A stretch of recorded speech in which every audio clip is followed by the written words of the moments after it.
Mesdames, Messieurs, bonsoir et merci de la fidélité à la télévision nationale. Dans l'actualité, cette séance de formation organisée à l'intention des administrateurs des sociétés publiques, il s'agit entre autres de les outiller en analyse des états financiers qui puissent les permettre de prendre des décisions stratégiques optimales.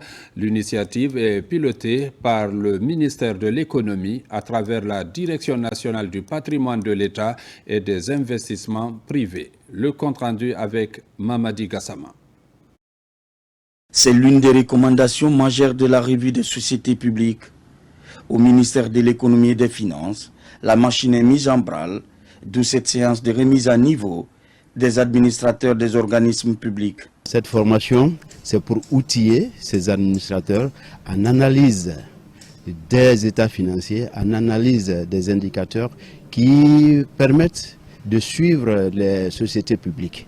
Parce qu'il faut savoir qu'ils sont nommés dans le conseil d'administration qui sont des organes de gouvernance des sociétés publiques.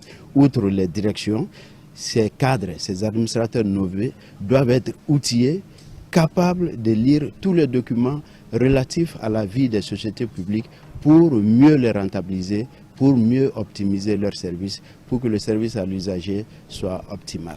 L'objectif à terme est de qualifier la gouvernance à travers l'amélioration des performances en matière de gestion et des livrables de politique publique. Les administrateurs, vous êtes appelés à jouer un rôle décisif dans l'évolution du paysage économique guinéen dans la perspective de la matérialisation de la vision Simandou 2040. Votre posture, vos décisions, vos arbitrages auront un impact direct sur la performance, la transparence et la soutenabilité des entreprises publiques. Ce rôle exige rigueur, compétence et engagement au service de l'intérêt général. Dans ce processus, le département de l'économie et des finances bénéficie de l'appui technique de l'Agence française de développement à travers sa filiale Expertise France. Dans le cadre de la promotion de l'autonomisation économique des femmes, le mouvement général Mamadi Doumbouya Guinée-Yigui a organisé une session de formation en saponification et en teinture au bénéfice de plusieurs femmes de Dixine. Pendant 2 jours, les participantes ont été initiées aux techniques de fabrication de savon artisanal et à la maîtrise des méthodes de teinture locale. Reportage Moussa Komara. Des mains plongées dans des bassines colorées. Les tissus se métamorphosent sous les doigts agiles des apprenantes, tandis que des petites boules de savon flottent dans les seaux. À Dixine, ce n'est pas une foire artisanale, c'est une révolution silencieuse. Des femmes découvrent un nouvel univers, la saponification et la teinture. Ici, l'huile, la soude, les colorants naturels deviennent des armes contre la pauvreté. C'est un avantage pour nous tous, surtout nous les mamans, parce que c'est nous qui sommes à la maison, c'est nous qui savons ce qui se passe à la maison. Donc si on arrive à faire ce travail-là à la maison, ça va nous aider. Sous la direction de ces formateurs, le savoir ancestral renaît au rythme des échanges. C'est une initiative citoyenne qui est née de la volonté de soutenir la refondation nationale impulsée par le général Mamadi Doumbouya, qui pour le développement d'un pays parle automatiquement de l'autonomisation des femmes. En fin de session, c'est une autre étape qui commence. Les participants sont dotés des kits de production, de quoi démarrer les activités, autonomie, dignité, action. Le mouvement Guinée-Yigui prévoit d'étendre ce type de formation dans d'autres communes de la capitale et à l'intérieur du pays. À Dubreka, le mouvement Adja Saran Chérif Mozakod vient d'officialiser un nouveau bureau.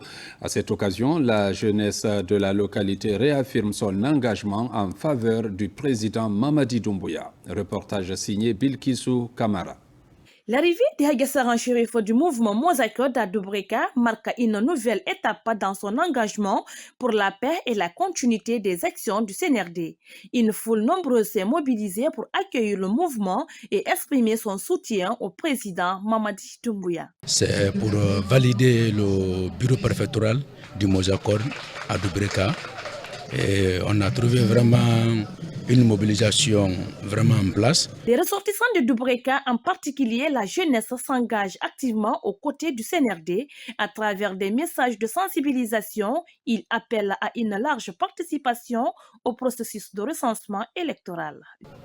L'événement qui nous réunit aujourd'hui est une manifestation de soutien de toute la population de Doubreka au programme de refondation entamé par le général de corps d'armée, le président Mamadi Doumbouya. Je suis très content, très joyeux par rapport à la mise en place de la coordination du Mozakod antenne Doubreka. Ici à Doubreka, c'est le général Mamadi Doumbouya. La cérémonie de validation du nouveau bureau du Mozakod tenu à Doubreka s'est achevée dans une ambiance de chant patriotique. Soutient toujours aux actions du CNRD de son président général Mamadi Doumbouya à Mafereya, préfecture de Forêt-Karia. C'est une initiative du mouvement populaire de Kimamboro en collaboration avec la Convergence nationale pour le développement de la Guinée qui a organisé un mouvement de soutien au chef de l'État dans la localité. Le point avec Moussa Bangoura. C'est un carnaval géant pour reconnaître les acquis du CNRD, ici à la place publique de Mafereya, préfecture de Forêt-Karia, association féminine, mouvement de jeunes et invités étaient tous mobilisés. Les actions réalisées ou en cours de réalisation ont été expliquées à la population. À travers cette mobilisation populaire, invite a été faite à tout le monde à se faire recenser. Mafereya Koya avant, c'était 2 heures du temps. 25 km. Aujourd'hui, c'est 10 minutes. Après, on a Simandou, port ici. Il y avait trop de jeunes chômeurs ici, là. On avait plus de délinquants ici qu'ailleurs en Guinée. Mais aujourd'hui, quand tu rentres, le matin, tous les jeunes sont au travail, grâce au général Mamadi Doumbouya. On se recense pour accéder à tous ces droits, pour voter pour qui nous voulons, mais on se recense aussi pour permettre à la population de pouvoir bénéficier de tout ce qui est nécessaire pour vivre, pour l'instruction des enfants. L'initiative est du mouvement populaire de Kimamburu en collaboration avec la Convergence nationale pour le développement de la Guinée. Le but est de fédérer tous les mouvements de soutien de la localité pour accompagner ensemble le général président Mamadi Doumbouya. L'objectif, c'est de fédérer tout le monde derrière le président général Mamadi Doumbouya. Nous, on a organisé avec les dames de Kimamburu, avec la jeunesse et tout le monde. On a organisé, vous avez vu les résultats. Et aujourd'hui, ces personnes au moins sont satisfaites. Le président a besoin de tous les Guinéens. Le train là a déjà bougé. Pour ne pas que le train du développement du général Mamadi Doumbouya te laisse, vaut mieux maintenant venir t'embarquer dedans pour qu'on bouge ensemble pour faire développer notre pays, notre chère la Guinée. En présence de plusieurs personnalités, la clé de Kimamburu a été remise au coordinateur du mouvement de Mafereya. Un signal fort qui démontre que la population de Forêt-Karia est engagée à accompagner le CNRD et son président. On remonte à Kindia où récemment les sages-femmes sous le label de l'Association des sages-femmes de Guinée ont célébré la Journée internationale des sages-femmes. La Journée internationale des sages-femmes est une occasion pour cette corporation de faire le bilan de leur activité, surtout identifier les défis à relever. Reportage Alpha Yassila.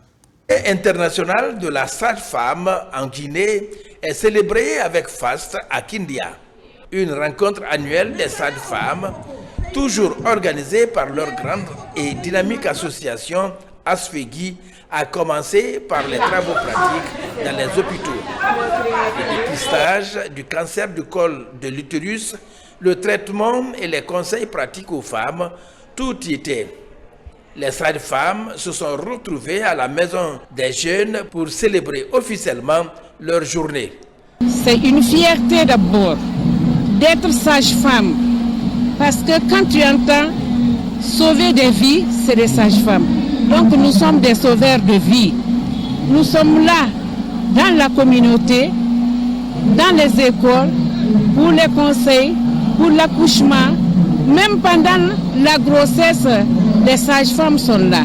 Donc pour moi aujourd'hui, c'est une fierté de célébrer notre journée internationale dans le monde, pas spécialement à Kindia, mais c'est le monde entier, malgré que nous l'avons fêté en différé. Mais c'est la journée internationale des sages-femmes qui est très importante pour moi. Le slogan « Aucune femme ne doit mourir en donnant la vie » est un sacerdoce pour les sages-femmes de Guinée. Elles ont réitéré devant les autorités et ont reçu des félicitations de la part des décideurs.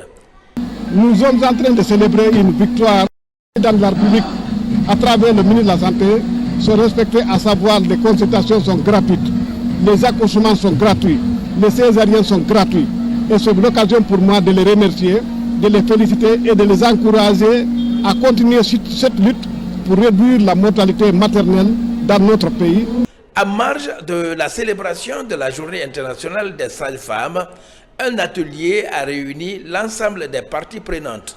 Il était question d'informer le progrès réalisé et les défis à relever. Toutes ces activités ont été accompagnées par le Fonds des Nations Unies pour la population, le FINIAP. Mesdames, Messieurs, c'est la fin de cette édition. Merci à vous qui nous suivez du côté de Kodiaran. C'est dans la préfecture de Mandiana, comme partout ailleurs dans le monde. Bonne suite de programmes sur la télévision nationale.